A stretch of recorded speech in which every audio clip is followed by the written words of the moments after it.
Thank you for the welcoming words. Unfortunately, I do not speak Finnish, though I wish I could. I come from one of those families in North Sweden where my grandparents and my great-grandparents, they all spoke Finnish, but some of us were forcibly assimilated to only speak Swedish, so I will speak English today.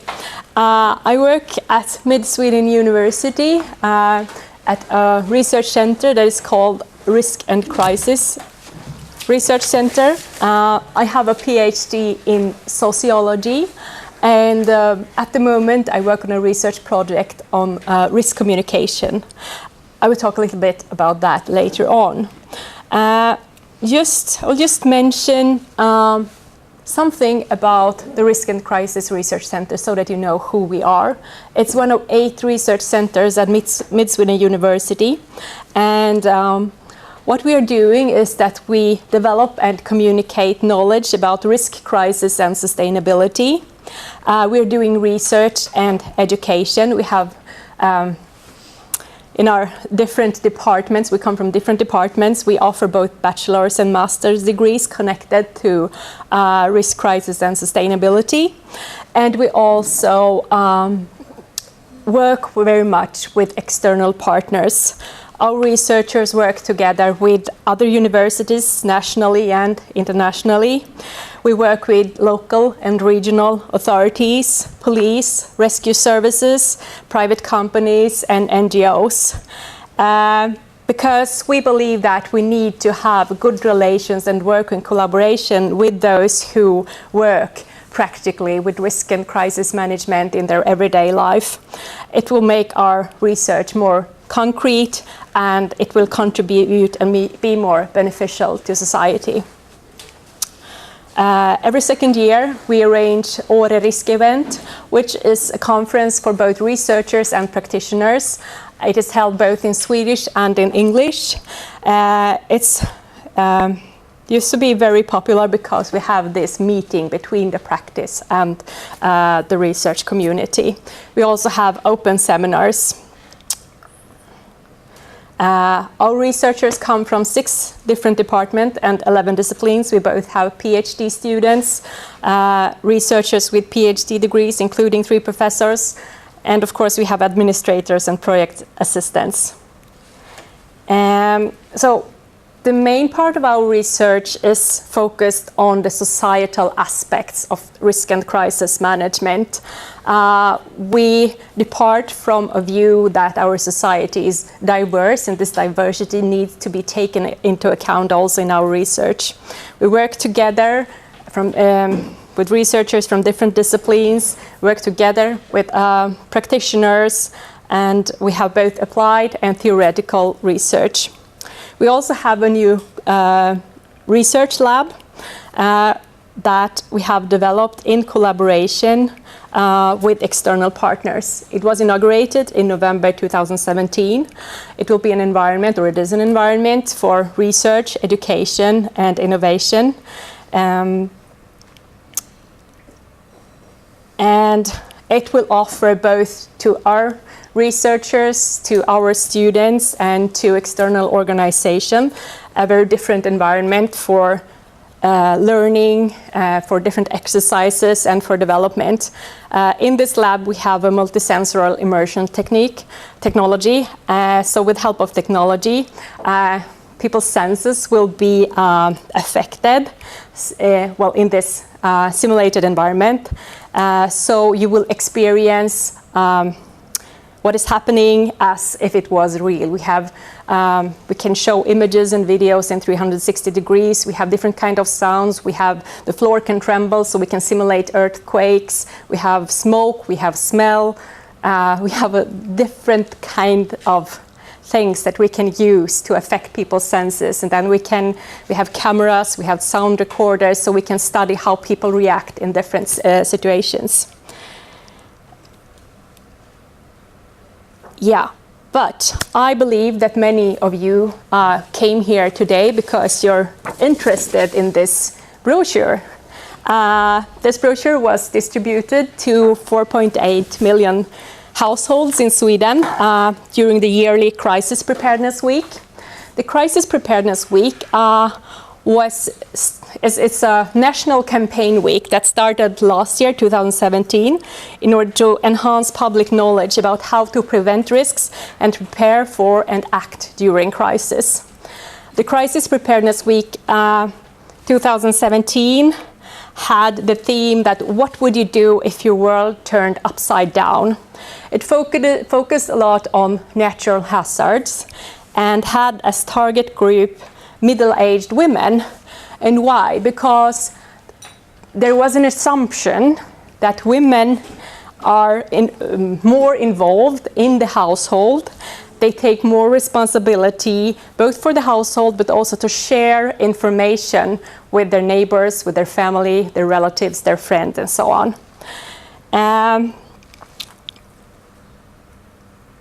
And the Crisis Preparedness Week is carried out in collaboration with local communities, local municipalities, regional municipalities, various NGOs, and of course the Swedish Civil Contingency Agency. However, this new folder, it targets not only middle-aged women, but the entire population. It is distributed in Swedish and also available in 13 other languages. Finnish is one of them, as Finnish has the status as national minority language in Sweden. And they can be downloaded at the site dinsäkerhet.se, yoursecurity.se. You can download them in both in Swedish and in 13 other languages. So, however, this was not the first time that Sweden sent out brochures to the public. There is a tradition in Sweden to inform the public about security, preparedness, and ultimately war. It happened already in the 1940s, and the authorities, it was different public authorities that distributed folders in 1943, in 1952, I have it here, and in 1961. They were distributed to all households. After that, information to the public was mainly distributed through the telephone directories. So in the first pages in the telephone directories, you could find information about the society, and then also information about how to prepare for war, actually. What should you have in your home? How should you act? And so on.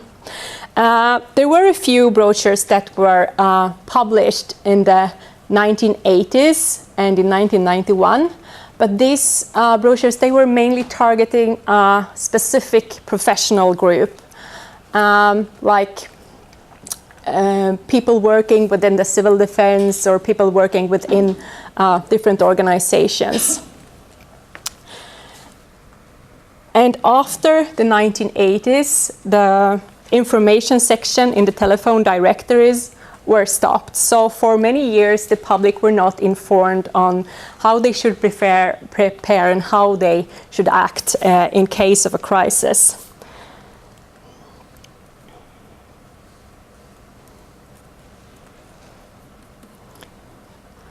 So, in other words, there has been like 57 years since any information was distributed directly to all households in the form of a brochure. Okay, what's happening? Yeah, there you have an example also from the information in the telephone directories. The resolution is not very good, but you can always Google it and you will find those kind of images. Yeah, here we have a spread of the folders. Now let's see what happened. I wanted to show you how to look at it like this. Perhaps many of you have seen it already. How many have seen it? Okay, almost all of you. Well, the front page, at the front page it says, if crisis or war comes. The first information spread is focusing on crisis preparedness, and wants people to start considering what they would do if things don't work as they normally do. There is information how to be aware that there may be fake or false information, and there may be some terrorist attacks. Information section about Swedish defense, total defense, the military defense, civil defense. We have reinstored military conscription very recently. It was voluntary for a few years, but now it was reinstored. A checklist in the middle, so you can check that you have everything at home and you know where all these things are located, so that you don't have to like search in the back of your storage room when it's really a crisis. About heightened state of alert, and that we have to resist any kind of attacks. Warning systems, and warning systems in case there are military attacks. Bomb shelters and other safe or protected areas. And people are encouraged to get educated and become engaged. So the title is If Crisis or War Comes. And we can see that all those, see the small red bombs that I added here, that there's actually a lot of information on war or heightened alert. And that has been one of the reactions from the public on this brochure. What does the government know that we don't know? Should we be afraid of a war coming in Sweden? It's a really interesting discussion. Some of the reactions has been that, okay, this is propaganda to increase Swedes' willingness to join NATO, or that Swedes should be more supportive of increased military spending. That has been some of the reactions. Other reactions has been, oh, this is so good because I haven't really known how to prepare at home. There may be power outages that last for hours or days, or now that there's a climate change, perhaps there will be more hazards, and it's good to know what we should have at home. So there's very mixed reactions to this folder. And there are also some interesting similarities between, for example, the 1952 version and the version from 2018. And there are some interesting differences as well that are, symbols of how society has changed as well. This folder from 1952 mainly targeted the male population, because there's a lot of information about joining the army, going to war, and also what you think about for those who are staying at home, which means women, children, and elderly, and so on. Whereas this folder is targeting the entire population. In the 1952 version, this is just an example, we can learn that the aggressor seeks to break down resistance with all possible means and in the shortest amount of time possible. That it will probably be an invasion, a military invasion across borders, from sea and from the air. Whereas in the modern Swedish version, Sweden could be subjected to cyber attacks, infrastructure sabotage, terror attacks, disinformation, blocked transports of food and other necessary products. And physical military attacks is only one of several possible acts of war. But what is common for both folders is, of course, that any message that Sweden has surrendered and resignated is false, that we will never, both folders states that we will never surrender, which is perhaps not so controversial. But now, the big question is, of course, why? Well, in 2017, the government commissioned the Swedish Civil Contingency Agency to contribute to raising people's knowledge of how they should prepare for various crises, as well as for heightened alert and ultimately war. In this commission, the government says that in case of a crisis or a heightened state of alert, citizens are expected to take responsibility for their own situation. Okay. And in order to be able to do that, it is necessary to be well prepared. Many people lack knowledge about their responsibility and how they can prepare for different crises, and how they can prepare for a heightened state of alert, and how they can prepare for war. And knowledge about what is a heightened alert, what it implies, and how people should act was also considered by the government to be very low. However, in the commission from the government, the focus is not only on war, but on implications of climate change and natural hazards. An important role, according to the government, is played by local municipalities who should provide locally adapted information on local potential crises and also on ongoing crises. And the Civil Contingencies Agency was called upon to support and assist local municipalities in their work to communicate with the public. And the Civil Contingencies Agency also states that they had requests from the public during several years on that they should publish some kind of printed material about how people should deal with crisis or how they could prepare at home. And they chose to have this name, like if crisis or war comes. They wanted to have this name, they wanted to connect with the previous brochures. So, but they should of course not only focus on war. There is also a basic assumption that crisis preparedness, that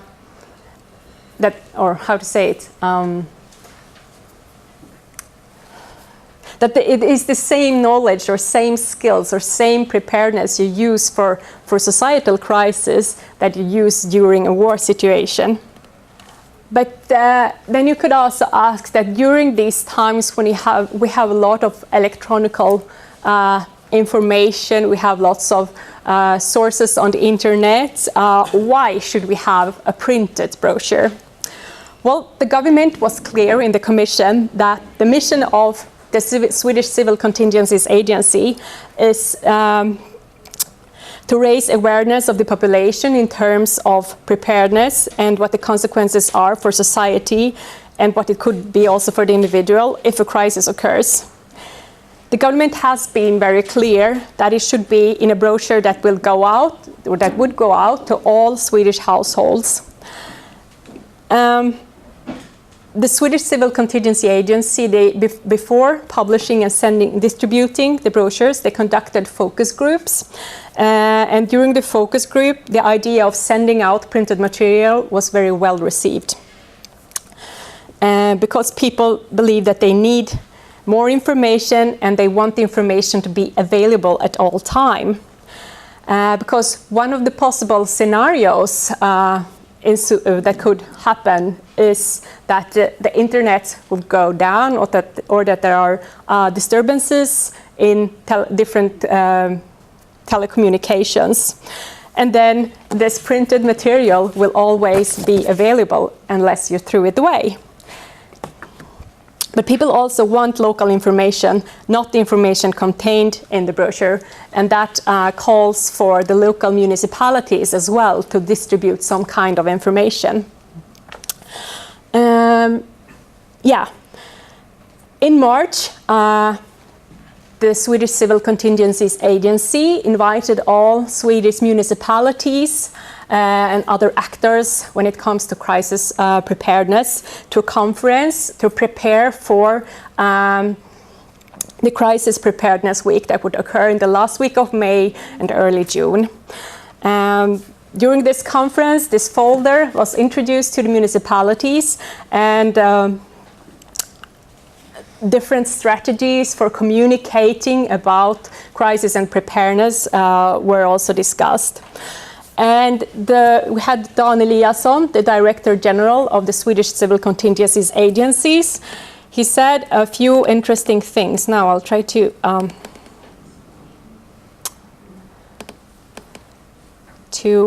make what he said visible to you. Now, yeah. We must be prepared to discuss issues of threats, risks, and preparedness.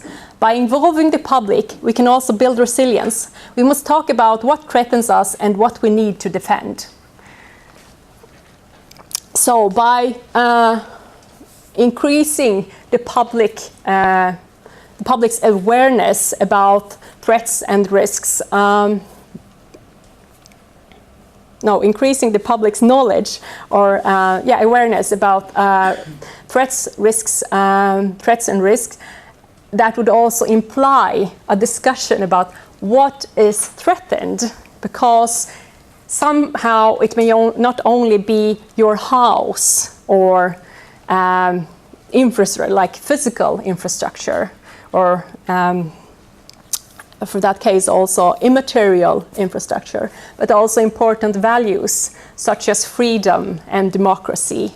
And that is also one of the tasks, to actually start a debate about what we should defend and why we should engage in these issues.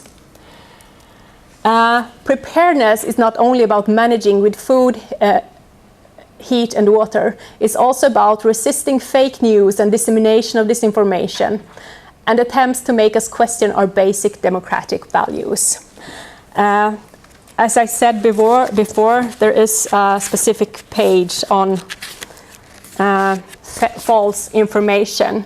That is also very much debated in Sweden right now, because we have elections in a few weeks on September 9, and there is really an ongoing debate on what kind of media is spreading what kind of message, how our social media flows may be manipulated, and so on. The government and the Swedish Civil Contingencies Agencies, they want to create an awareness that we should have a critical stance towards what we read and where we read it. And finally, these are questions that concern us all and where we all have a responsibility. We have to convince people to behave appropriately and to prepare. So there is, of course, a specific goal with communication. Communicating this kind of material is not only about communicating content, it's also about influencing people on how to act.